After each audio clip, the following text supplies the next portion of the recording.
अस्सलाम वालेकुम दोस्तों, आज हम बात करेंगे ओवरसीज़ पाकिस्तानियों को वोट का हक़ क्यों नहीं दिया जा रहा और क्या ये वाकई ओवरसीज़ पाकिस्तानियों को वोट का हक़ देने के सिलसिले में कौमी सलामती ख़तरे में पड़ सकती है। इस हवाले से भी आज बात करेंगे। और अदालत ने नादरा को क्यों सफ़ेद हाथी करार दिया और अदालत ने ओवरसीज़ पाकिस्तानियों को वोट का हक़ देने से मुतालिक रिपोर्ट जो है वो कहाँ से तलब की है, इस पर आज बात करेंगे। सलमान शबीर जो कि ऑस्ट्रेलिया में पाकिस्तानी शहरी हैं, उन्होंने लाहौर हाई कोर्ट में ओवरसीज़ पाकिस्तानियों को वोट का हक़ देने के लिए दरख्वास्त दायर कर रखी है। जब केस की समाअत शुरू हुई तो अदालत ने तमाम मुतल्लिका जो इदारे थे उनके अफसरान को रोस्टरों पर तलब किया, तो मिनिस्ट्री ऑफ लॉ और मिनिस्ट्री ऑफ ओवरसीज़ पाकिस्तानी की जानिब से कोई भी फ़रीक अदालत में पेश नहीं हुआ, जिस पर अदालत ने ये रिमार्क्स दिए कि ये संजीदगी का आलम है कि ये केस ओवरसीज़ पाकिस्तानियों से मुतल्लिक है और ओवरसीज़ पाकिस्तानी मिनिस्ट्री की जानिब से कोई भी फ़रीक अदालत में जो है वो पेश नहीं हुआ, मुतल्लिका अफसरान जो है वो पेश नहीं हुए। अदालत ने यह कहा कि इंतहाई संजीदा और अहम नौइयत का केस है और ओवरसीज़ पाकिस्तानी मिनिस्ट्री का अदालत में पेश ना होना एक सवालिया निशान है। जस्टिस शुजात अली खान ने यह सफ्तार किया कि यह बताया जाए कि नादरा ने इलेक्शन कमीशन ने ओवरसीज़ पाकिस्तानियों को कौमी, सूबाई और बल्दियाती इंतखाबात में हक़ देने के लिए क्या इक़दाम किए हैं, जिस पर अहमद परवेज़ ने ये अदालत को आगाह किया, जो कि इलेक्शन कमीशन की नुमाइंदगी कर रहे थे। उन्होंने अदालत को बताया कि ओवरसीज़ पाकिस्तानियों को वोट का हक़ देने के लिए कानून बनाया जा चुका है, जिस पर अदालत ने उनके इस जवाब पर इत्मीनान का इजहार नहीं किया और अदालत ने ये कहा कि इलेक्शन अपने सेक्रेटरी से पूछ कर बताएं कि इलेक्शन कमीशन ने क्या इक़दाम किए हैं और अब तक क्या मुस्तकबिल इक़दाम किए जा सकते हैं। सेक्रेटरी इलेक्शन कमीशन ने अदालत को बताया कि नादरा जो है वो इलेक्शन कमीशन के साथ ताउन नहीं कर रहा, जबकि जो EVM है इसको पायलट प्रोजेक्ट के तौर पर चलाने का मंसूबा जो है वो ज़ेर इल्तवा है।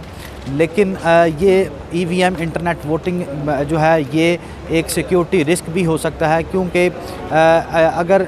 ये साइबर रिस्क हो सकता है और अक्सर जो है अगर साइबर रिस्क पर समझौता किया गया तो ये एक कौमी सलामती पर समझौता करने के मुताबिक होगा। उन्होंने अदालत को ये भी आगाह किया कि ओवरसीज़ पाकिस्तानी अक्सर जो है वो इंफॉर्मेशन टेक्नोलॉजी से नाआशना भी हो सकते हैं, ऐसा मुमकिन है। इसलिए इलेक्शन कमीशन को ओवरसीज़ पाकिस्तानियों को वोट का हक़ देने के मुतालिक जो है वो इक़दाम करने में तख़ीर का सामना है। उन्होंने अदालत से ये भी कहा कि ओवरसीज़ पाकिस्तानियों को वोट का हक़ देने के लिए टेक्निकल रिपोर्ट जो है वो इलेक्शन कमीशन के पास मौजूद है, जिस पर अदालत ने ये इस्तफ़सार किया कि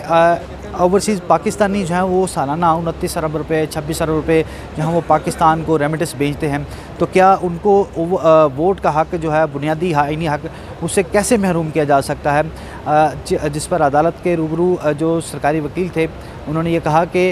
वोट के हक़ के लिए इक़दाम जो हैं वो किए जा रहे हैं, जबकि नादरा की जानिब से ये कहा गया कि नादरा मुकम्मल तौर पर ताउन कर रहा है, जिस पर अदालत ने कहा कि अगर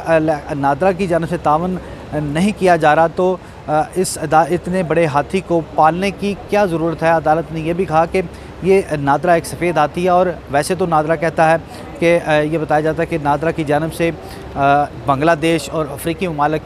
को बहुत कुछ दिया जा रहा है, लेकिन अपने लिए नादरा के पास उसकी कारकर्दगी सिफर है। अदालत ने आइंदा समाअत पर ये अटार्नी जनरल और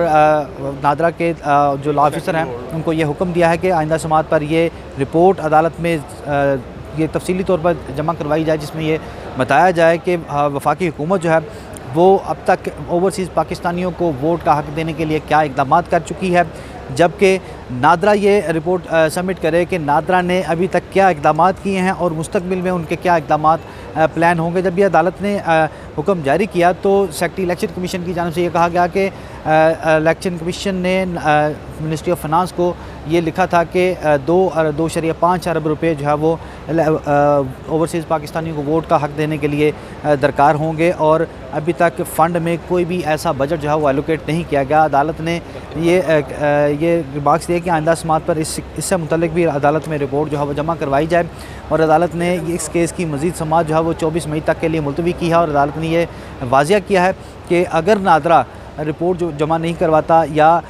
ये कार्रवाई नहीं करता तो अदालत इसके ऊपर जो है वो मुतल्लिका फ़रीक़ैन को बाकायदा तौर पर तलब भी कर सकती है। अदालत ने यह भी क्लियर किया है कि आज अदालत में जो डिप्टी अटॉर्नी जनरल थे वो अदालत को मिनिस्ट्री ऑफ लॉ और मिनिस्ट्री ऑफ ओवरसीज़ पाकिस्तानीज़ की जानिब से कोई नुमाइंदा पेश ना होने के बावजूद अदालत की मुआवनत नहीं कर सके। अदालत ने यह इस्तफसार किया कि क्यों ना